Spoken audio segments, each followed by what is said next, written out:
Yes sir, what is going on YouTube? It is your boy Denali aka Don Squally, and today we are back working on the 3.5 SE-R conversion or swap, clone, whatever you want to call it. I'm actually filming this video on the same day that we did the black SE-R trim. As you can see, we still got a bit of tape on there. Still have a ridiculous cricket issue. Been trying to hunt these mofos down, but they're just, I don't know, man, they're hiding on your boy. But for today's video, they always say never get high on your own supply, but that is exactly what we're going to be doing today. We're going to be installing some side skirts on the Altima, and I actually sell these things here locally. I do ship as well, so if you guys are interested in some side splitters, shoot me a DM on Instagram at Don Squally. Today I'm going to go over the process of installing these, and then I'm going to show you what they look like once they are installed. So this right here is just some ABS plastic that I was able to source here locally, and what that's going to do is give us a nice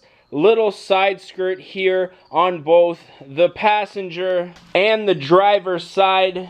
Now I do already have them installed on the G35, and this is what they look like.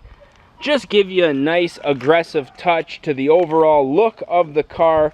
As you can see, G, a little dirty, but still sitting pretty. So what we're going to be doing in today's video is cutting these down to length. I'm going to get the car up on blocks on the front and back wheels, and then I'm going to show you guys exactly how we install these things. So if you guys ever wondered how to install or source side splitters, today's video is going to be for you, man. Stay tuned.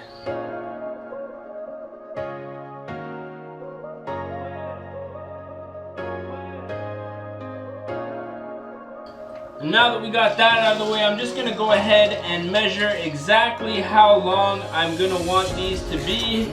And it looks like for this car, we're going to be right around 77 inches plus 1/4. So I'm going to go ahead, get the side skirts all laid out. I'm going to show you guys how we're going to cut these, and then we should be able to throw these on the car relatively easily.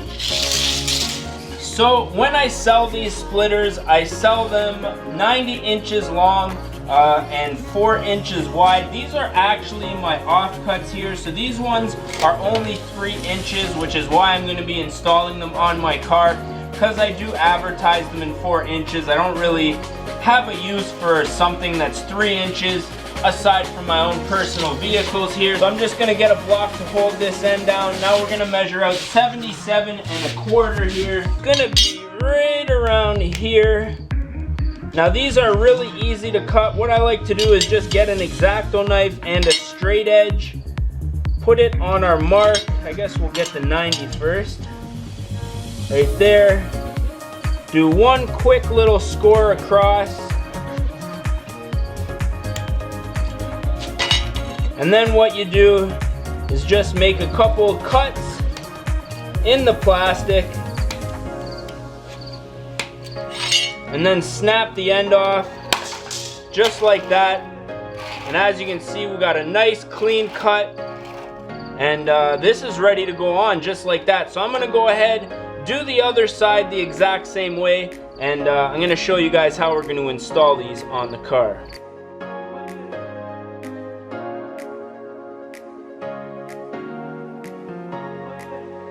Nice and easy, and just like that, we're ready to throw both the passenger and the driver's side on the car. So what I like to do is get the jack, get a piece of wood, and just lay it on the piece of wood here, and then butt it up to the front.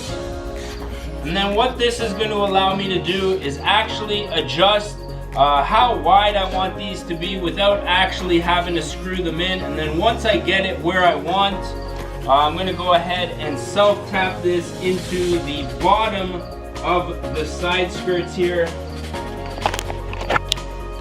And now that I've got it where I want it, pretty much even all the way across, as you can see, I'm going to go ahead and self-tap them in starting from the back side and working my way forward. Now you don't want to start from one side and then go to the other, because that might give you some bows. So I'm going to go ahead, throw the camera down and just show you guys the process of me screwing these in.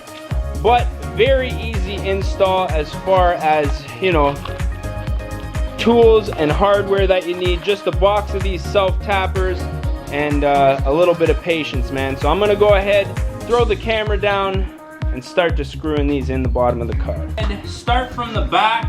Now I would recommend every 4 to 5 inches putting in a screw. That way you don't get any waves and everything will sit nice and flush. So I'm gonna go ahead, start screwing these in. I guess we'll do a little time lapse. I'll show you guys what this side looks like once we're done.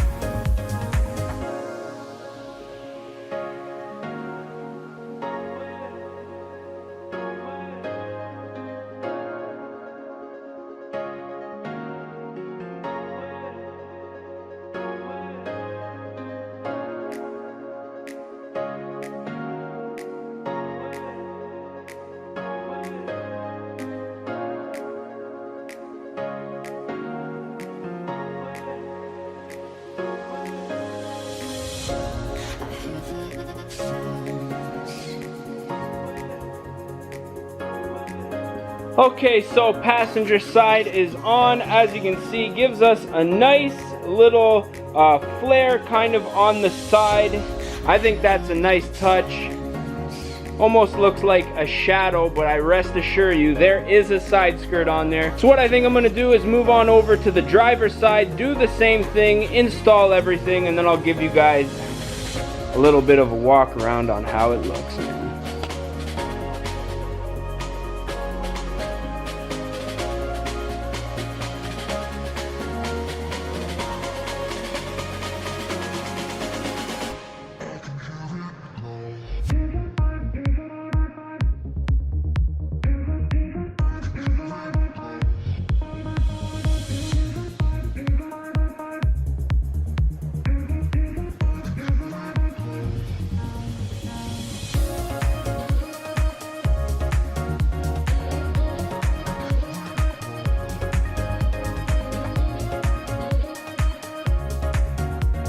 Okay, and just like that, both sides are on the car. Just finished up with the driver's side.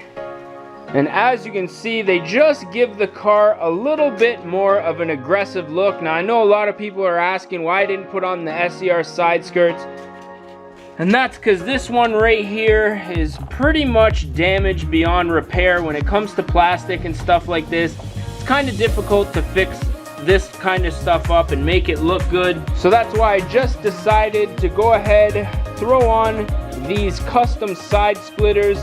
Again, if you guys are looking for a set of these and you're in the GTA, or if you're in Canada or the States, DM me, we can work something out. And as you can see, we got a nice, about 1.5 inches sticking out on both sides. And I just think that it's a nice touch, makes the car look just a little bit more aggressive. Now obviously, if these were on a lower car, you would for sure see a more defined line from where the ground is compared to where the splitter is. But nonetheless, I'm pretty happy with the outcome. See if we can get a little thumbnail for our screenshot. Do a little comparison to both sides. I think they're looking pretty sexy, man. Now, one thing I did was cut them just a touch short. I think I could have used another 1/4 inch, but we're flush at the back here, and we got just a little tiny gap at the front where that mud flap is, but I don't think it's enough to notice. And this is kind of the beater, so you know, we can make small little mistakes like that on the beater. If this was the G, I'd be slightly annoyed right now. But I'm thinking that is pretty much gonna be the end of the video. So if you guys did enjoy this quick little install, definitely don't forget to smash that like button if you guys want to see more and you are not subscribed yet. I'd also say do that, man, because we got lots more content coming. I know a lot of people are missing the G35 content, but to be honest, I just haven't really been doing much to that car, man. I got everything looking, driving the way that I want, you know, so maybe over the winter time we might do a couple more modifications to it, but as of right now, it's summertime. I'm just trying to enjoy it while I still can. But I'm thinking we are probably gonna put an end to today's video. So as always, I am your boy D Nolly, aka Don Squally. And we're gonna catch y'all mofos at the next one, man. Peace.